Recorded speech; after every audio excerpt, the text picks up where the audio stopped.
지금 교회 지금 그 난방기, 냉난방기 교체 중이어서 조금 이렇게 어수선하죠. 그래도 정말 하루 종일 내일 이번 주 동안 계속 공사하신다고 해요. 여러분들 공사하는 가운데 안전하고 아무도 다치지 않게 공사도 잘 마무리될 수 있게 기도 부탁드리겠습니다. 여러 직분 오늘 받으신 분들, 이제 명예직으로서 직분 받으신 분들 오늘 함께 예배 드린다는 거 솔직히 말하면 굉장히 어려운 일입니다. 그죠? 명예 장로님, 명예 안수집사님, 또 명예 권사님들 모이셔가지고 같이 모일 수도 없을 뿐더러 이게 뭐 진짜 긴밀하게 연락을 하셨을 텐데, 그쵸? 그러면서 이렇게 막 정말 그죠? 이루 말할 수 없이 정말 여러 가지 일이 있었을 텐데, 그럼에도 불구하고 여러분들 직분을 받으시고 사역할 수 있다는 것이 얼마나 감사한 일인지 또 이게 진짜 모르는 일인데요. 그리고 얼마나 이게 축복인지 사실은 기억해내셔야 됩니다. 왜냐하면 명예직을 받으면 흔히 이렇게 생각합니다. 적당한 선에서 교회 안에서 이렇게 행복을 찾는 게 명예직인 것처럼 오해하시는데 그렇지 않습니다. 여러분, 직분은 그냥 주어지지 않습니다. 그냥 시간이 지났고 시간이 흘렀고 때가 지났고 뭐 그래서 받을 수 있는 게 직분이 아니고요. 하나님이 노 하시면 못 받는 게 직분이에요. 그러면 직분이 나에게 왔다면 이제 거룩한 부담감이 여러분에게 있어야죠. 그죠? 네. 이제 나는 이제 빼고 이렇게 하세요. 는 아니고 이제 시작인 거예요. 이제. 그래서 네. 명예 장로님들을 뵙기가 좀 민망합니다. 이쪽 보고 여러분들 하셔야 되는 거예요. 되게 중요한 일이란 말이에요. 네. 그래서 이렇게 직분을 딱 받고 나면요 이런 생각이 든대요. 되게 잘하고 싶은 부류가 있고 지금을 유지하고 싶은 부류가 생긴대요. 그 두 부류로 나뉜다는 거예요. 그래서 직분을 받고 나면 그 거룩함에 대한 열정이 막 폭발하시는 분들이 계시고, 어떤 분들은 그냥 지금을 잘 유지하자 제발 이런 마음을 가지는 두 부류로 나뉘게 되는데, 이 직분을 받고 나서 열정이 폭발하는 그분들은 자칫 실수할 수 있는 부분 중에 하나가 뭐냐면 봐야 되는 걸 못 보고 안 봐도 되는 걸 자꾸 볼 때가 있어요. 그리고 뭔가 시야가 좀 좁아졌다고 하는데 그런 상황을 느낄 때가 많이 있어요. 제가 이런 비슷한 경험을 했던 게 언제냐면, 때는 2002년 월드컵으로 대한민국이 막 흔들리고 있을 그때, 여러분들 막 빨간 옷 입고 막 이렇게 하실 때 제가 심장이 막 떨리면서, 제 그때 이제 2001년에 군대를 제대하고 처음으로 이제 마술이라는 걸 배웠어요. 내가 선교적 입장을 내가 쓰리라. 그래서 내가 대회에 나가서 예수님 사진을 딱 멋있게 꺼내가지고 진짜 너무 멋있는 거예요, 내가, 내 자신이. 그래서 제가 기도하기 시작했어요. 하나님, 제가 진짜 이걸 위해서 한번 해볼 건데 대회에서 떨어뜨리시면 안 하겠습니다.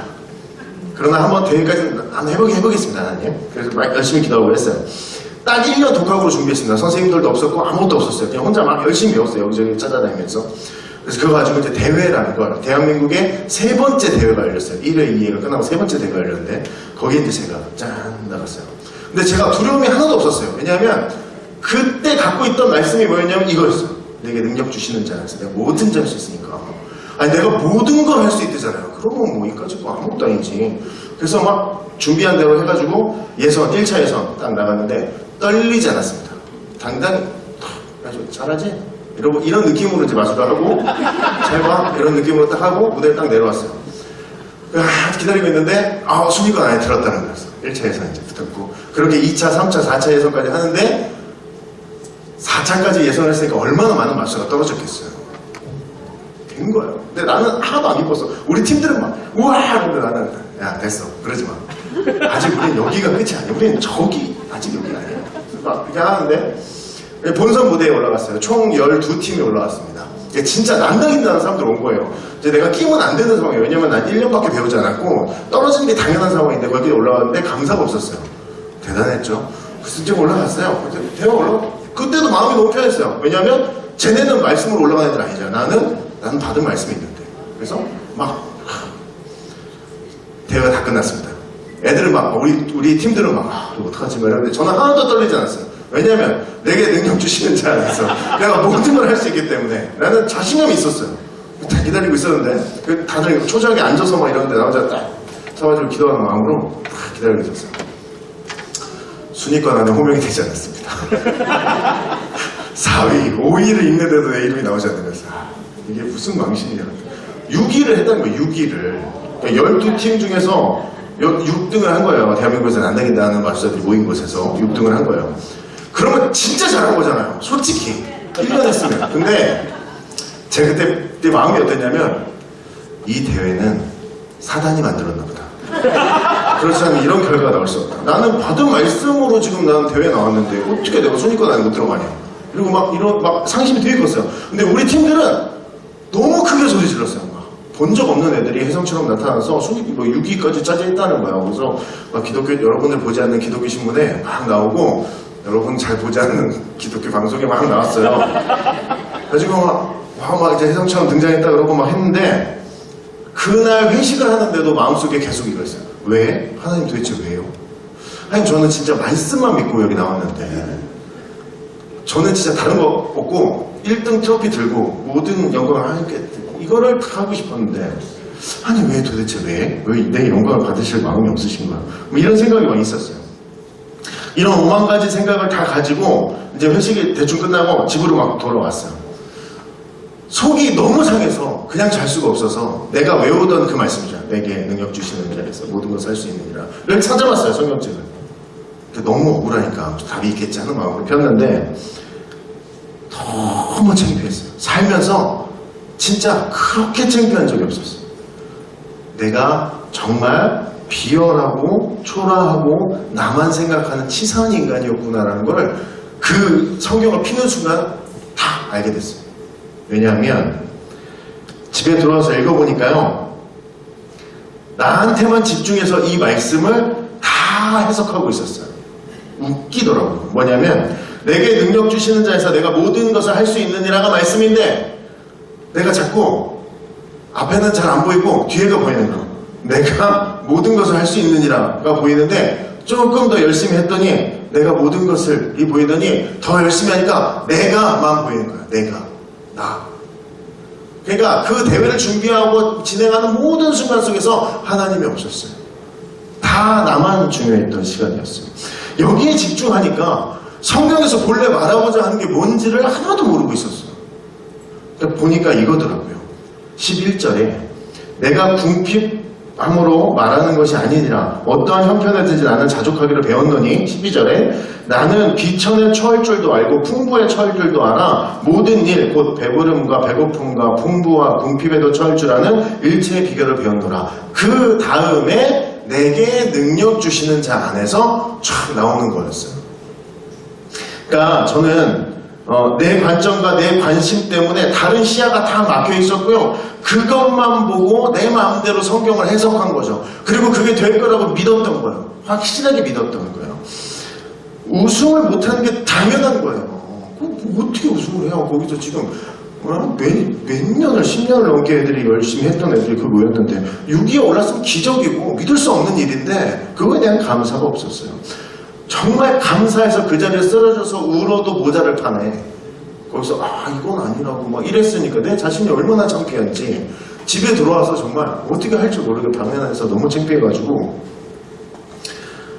우리는 사람은요 간혹 나의 생각과 가치를 가지고 관점을 제대로 가지지 못할 때가 있어요. 내가 제대로 된 관점으로 세상을 바라보고 제대로 된 가치를 가지고 세상을 바라봐야 하는데 내가 그러지 못할 때가 있어요. 내 욕심과 나의 어떤 부족한 것들 때문에 오히려 제대로 봐야 될 것들은 보지 않고 그 이외의 것들을 많이 집중하게 될 때가 있다는 것이죠. 그것들에 몰입하고 다른 주변 구절들은 잘 보지 않고 한 개의 구절만 자꾸 크게 보게 되는 거죠. 왜? 나의 이익 때문에.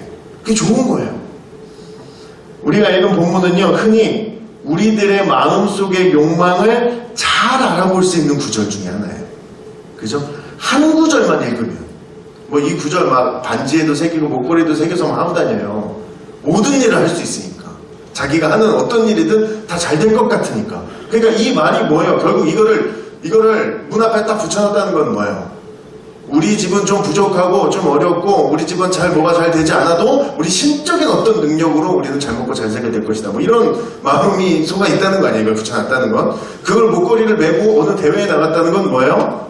그쵸? 나는 실력이 좀 모자르고 준비가 좀 안 됐더라도 나는 어떤 하나님께서 주신 그 능력 안에서 나는 저 사람들보다 더 대단하게 될 것이다. 이런, 그죠? 말도 안 되는 자기만의 성경 해석법을 가지고 사는 거죠. 이게 안타까운 일 중에 하나예요. 제가 이 관점이 바뀌면 사람이 어떻게 변하는지 되게 재밌는 것을 제가 전에 사역지에서 많이 봤는데요. 군인교회 있을 때 군종이라는 아이를 뽑아요. 그 교회 안에서 일하는 아이인데 교회 일을 열심히 하는 아이 한 명 군종 붙여가지고 교회 일을 열심히 해요. 그 아이를 뽑으면 그 아이를 뽑기 전에는 걔가 교회에서 맨날 하는 얘기가 이거였어요. 와가지고 목사님 교회가 좀 깨끗하지 않은 것 같습니다. 좀 청소를 깨끗해야 될 것 같습니다. 네, 깨끗이 해놓게 우리 군종들하고 깨끗이 해놓게. 좀 이따가 이 녀석이 와가지고 목사님 요새 점점 예배가 그렇게 막 재밌게 다가오지 않는 것 같아요. 그래 재밌게 만들어 볼게. 다음에 또 와가지고 재밌게 하자. 좀 있으면 목사님 요새 위문품이 잘 안 들어오나 봐요. 이렇게 맨날 먹는 빵만 먹으니까 뭐 이런 얘기를 하던 아이였어요. 되게 표정도 바뀌지 않고 당당히 얘기하던 그 아이였는데 그 녀석이 이제 군종이 됐어요. 드디어. 그래서 딱 네 일 잘하니까 군종하자. 알겠습니다. 이걸 딱 해서 했는데 군종이 되고 나니까 자기가 했던 말을 정확히 뒤바꿔서 하는 거예요. 뭐냐면 다른 애들이 얘기하는 거야. 야 교회 왜 이렇게 더럽냐? 니네가 여기 강당으로 쓰고 나서부터 이렇게 더러워진 거야. 깨끗했어. 난 맨날 얼마나 쓰고 닦고 하는데 너네가 깨끗했어. 이런 얘기를 해요. 그래서 예배가 좀 재미없는 것 같아. 지루한 것 같아. 너네 신앙이 안 좋아서 예배가 재미없는 거야. 너네가 신앙을 똑바로 가자. 기도해. 막 이렇게 막 가르치는 거예요. 그러더니 위문품이 좀 적은가 봐. 먹을게. 이러면 이제 드디어 막 쏟아붓습니다. 네가 교회에 한 게 뭐가 있다고 맛있는 걸 찾냐. 주는 대로 먹어도 부족하니 감사를 좀 찾아라. 막 이러면서 자기가 했던 그 말에 다 반대로 이 아이가 막 설명해내고 있는 거야. 그러니까 군종이 되기 전에는 그게 그냥 괜찮았어요. 막 하고 싶은 말 다 했는데 군종이 되고 나니까 그것들이 또 전혀 다르게 느껴지는 거예요. 자신에게 주어진 직분에 따라서 보는 관점이 달라져 버리는 거죠. 이해하는 관점이 달라져 버리는 거예요. 우리들의 삶을 살면서 관점은 굉장히 중요하다고 배웁니다. 그리고 관점이 중요한 거 우리가 이미 다 알고 있어요. 그 관점을 중심으로 세상을 살고 세상을 판단하고 세상을 보는데 우리가 판단한 대로 우리가 살아내고 있는데 이 관점이 이렇게 관점이 다른 것을 알고 그게 중요한 거 아는데 우리가 그렇게 살아내지 못하고 있다라는 것이죠. 좀 안타까운 모습 중에 하나입니다. 나는 부족한데 신적인 능력으로 내가 잘 먹고 잘 살 수 있다라는 어떤 그냥 막연한 그런 것을 믿음으로 착각하고 살 때도 있습니다. 우리 매번 말씀드리지만 우리 이스라엘 백성들이 출애굽할 때 출애굽하고 나면 잘 먹고 잘 살 줄 알았죠. 많은 신앙의 선배들도 마찬가지죠. 어떤 큰 일을 하나님에 대한 큰 일을 도전을 하고 나면 그 일이 끝났을 때 이제부터 잘 먹고 잘 살게 되는 줄 알았죠. 근데 그거 아니거든요. 더 어려운 일들 계속해서 드러나고 하나님께서 원하시는 건 잘 먹고 잘 살고 편안하고 평안한 게 아니라 뭐예요? 하나님과 좋은 관계를 맺는 거예요. 그게 더 하나님은 중요하세요. 오늘 말씀에 제가 읽어드릴 테니까 잘 보시면 잘 보이지 않는 단어들과 잘 보이는 단어들이 있습니다. 무슨 얘기냐면 12절부터 읽어드릴게요. 나는 비천에 처할 줄도 알고 풍부에 처할 줄도 알아서 모든 일 곧 배부름과 배고픔과 풍부와 궁핍에 처할 줄 아는 일체의 비결을 배웠노라. 내게 능력 주시는 자 안에서 내가 모든 것을 할 수 있느니라로 읽게 된다는 거죠. 부족함, 배부름, 배고픔, 어려움 이런 거는 그래 그런 것도 있지. 하지만 풍부 이런 거 있잖아. 이런 거는 눈을 그냥 지나갈 수가 없는 거예요. 내 눈에 콕콕 박히는 거예요. 그래? 내가 모든 것을 내가 뭐만 하면 능력 주시는 자 안에 있기만 하면 내가 모든 걸 다 할 수 있는 거구나 라고 생각한다는 거예요. 난 잘 될 거야. 왜냐하면 능력 주시는 분 안에 있으니까. 이런 생각으로 다른 단어들 싹 무시하는 거죠. 그래서 나를 중심으로 생각해서 작아지거나 잘 보이지 않는 그 단어들을 바라보지 않아요. 잘 보이는 단어들에만 그것에 의미를 부여하고 그것을 크게 바라보며 그것을 위해 살아간다라는 것이죠. 여러분, 하나님이 나를 어떠한 상황에 놓으시든지 나는 그것을 감당하겠다라고 말하는 게 오늘 구절의 내용입니다. 하나님이 나를 어느 상황에 놓든지 나는 그것을 하나님 안에서 감당할 수 있다라고 고백하는 내용이 오늘 구절의 말씀입니다. 부자가 되면 부를 자랑하고 이상하게 상대방을 열등감에 빠지게 하는 것을 즐겨 한답니다. 인간이 그렇대요. 전 한 번도 그런 경우 아주 잘 사는 분들 만나지 못해가지고. 근데 그 초등학교 1학년들도요 요새 자기 집 평수를 물어본대요. 너 몇 평이야? 웃기죠? 초등학교 1학년. 지네 집도 아니고 얹혀 사는 주제. 집이 크면 뭐 할 거고 작으면 뭐 할 거야. 근데 그걸 물어봐요 서로. 초등학교 1학년인데 너네 집 몇 평이야? 그리고 그 평수로 친구를 나눈대요. 정말 대단하죠. 그래서 저희 집 아이는 태권도를 가르쳤습니다. 상대방 따위는 생각하지 않는 거죠. 그러니까 그렇게 가르치지도 않아요. 부모가 그렇게 가르치지도 않는 모양이에요. 그래서 반대로 이제 가난하면 상대적으로 원망을 많이 갖고 산답니다. 저는 이해할 수 있어요. 왜 그러냐면 제 사업이 잘 됐을 때는 내가 관대해질 수가 있어요. 베풀 수도 있어요. 마음만 먹으면. 마음을 못 먹어 근데 그 상황엔. 근데 마음만 먹으면 베풀 수도 있고 관대해질 수도 있고 관용할 수도 있고 좋은 거 다 할 수 있을 것 같아요. 돈이 많을 때. 근데 사업이 막 급하게 안 좋아지고 있었을 때는요. 무슨 생각이 드는지 아세요? 관대해지지가 않아요. 사람이 자꾸 피해의식이 많아져요. 누가 나를 오래 쳐다보고 있으면 뭐야 사업 많이 했다고 쳐다보는 거야? 이런 식으로 자꾸 이해하게 돼요. 마음이 강박해져요. 가난할 땐 관대해지지도 않고 원망스러워질 때가 많다라는 것이죠. 근데 오늘 말씀은 뭐라고 얘기하냐면 가난할 때도 난 주님 안에서 이것들을 감당해낼 것입니다 라고 이야기한다는 거죠. 풍부 속에서도 나는 하나님과 동행하면서 그것들을 감당하겠습니다 라고 얘기하는 거예요. 우리는 흔히 풍부를 누린다고 생각하는데 오늘 말씀은 감당하는 거죠. 풍부를 감당하는 거예요. 다시 능력 주시는 자 속으로 들어가서 그 모든 것들을 감당해내는 것, 이것이 오늘 말씀의 핵심이다라는 거죠. 관점을 바꿔내지 못하면 나밖에 남지 않습니다. 여러분 나만 남으면 하나님이 없는 거예요. 이제 내 속에 나도 없고 하나님도 없게 되고 나만 집중하게 된다라는 거죠. 나에게 집중하면 하나님은 내 삶의 어디에도 나타나지 않고 하나님의 관점으로 세상을 바라볼 수가 없게 되죠. 하나님의 관점으로 세상을 바라보면요 더 이상 부족으로 느껴지지 않는 상태를 경험할 수 있게 됩니다. 성경에 나온 성경 인물들은요 본인의 삶이나 자기네 놓여진 상황, 문제, 여건 속에서 그것들을 문제라고 인식하지 않는 경우가 많이 있습니다. 그것들을 당연하게 생각할 때가 있다라는 것이죠. 나의 관점을 바꾸는 그거 하나만으로 성경이 말하는 자족함을 이뤄낼 수 있다라는 것이죠.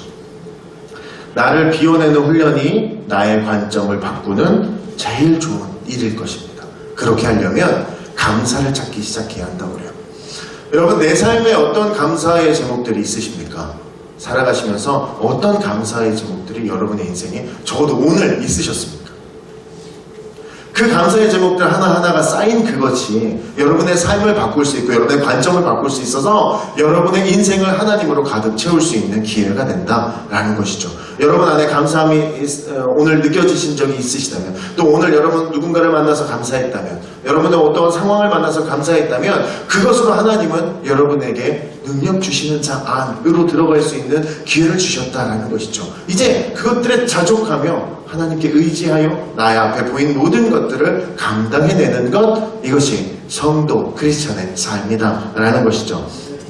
바울은요 지금 편지의 말미에 이런 내용을 적고 있는 것으로 봐서 다시 힘을 내서 믿음 생활을, 신앙을 다시 하자라는 의미로 보입니다. 빌립보 사람들에게 하나님은 겸손과 희생의 정신을 가르치시고 옥 중에서도, 감옥에서 오히려 빌립보 교인들을 향해 위로하고 권면하고 주 안에서 기뻐하라고 계속해서 가르치는 바울의 모습들을 이들에게 노출시킵니다. 주님의 겸손을 본받으라고도 당부하고 있습니다.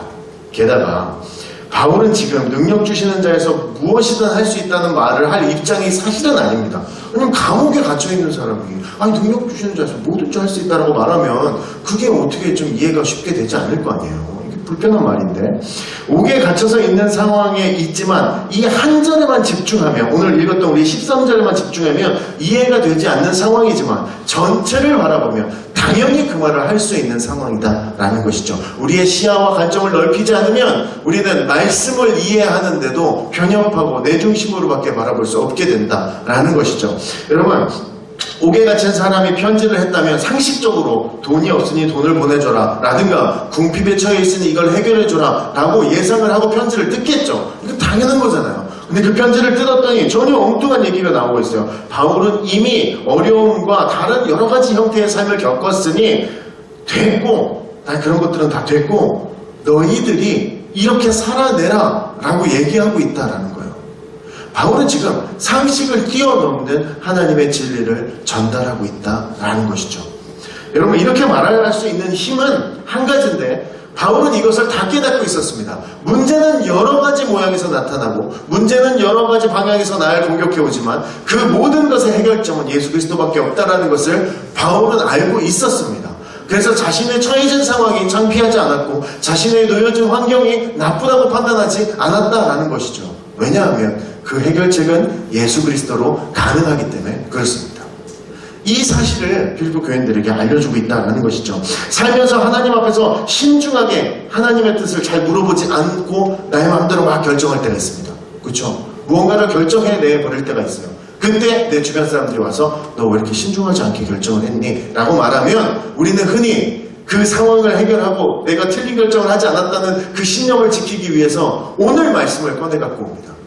능력 주시는 사람 안에서는 뭐든지 할 수 있게 되는 거야. 내가 어떤 결정을 했든지 나 믿는 안에 있으면 나는 일이 될 거야. 오히려 상대방의 믿음을 막 탓할 때가 있다는 거죠. 이건 굉장히 치사하고 굉장히 비열한 영적인 어떤 폭력입니다.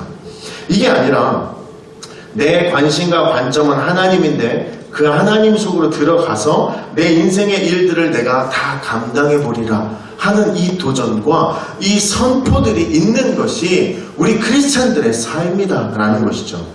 내 앞에 나타난 풍요 또는 내 앞에 나타난 빈곤, 어려움, 즐거움은 하나님 속으로 들어가면 다 내가 감당해낼 수 있는 일들입니다.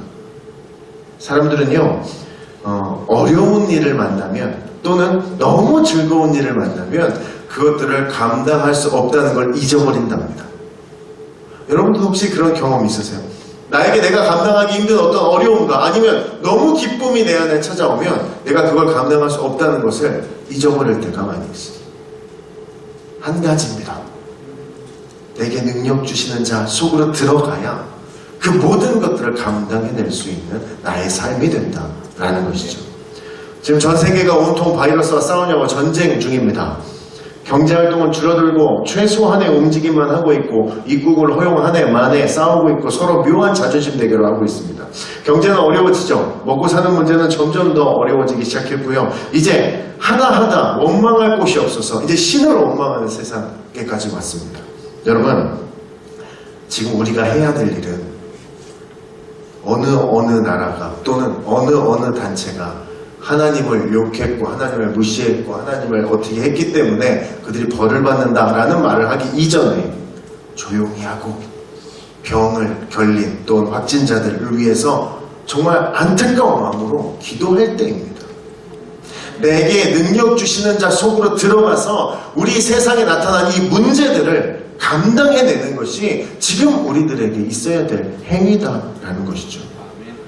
다시 들어가서 주시는 모든 일과 보내시는 모든 것과 보이시는 모든 것을 감당해내려는 그 선포와 그 믿음의 모습들이 적어도 일상교회 공동체 안에 분명하게 드러나야 된다라는 것입니다.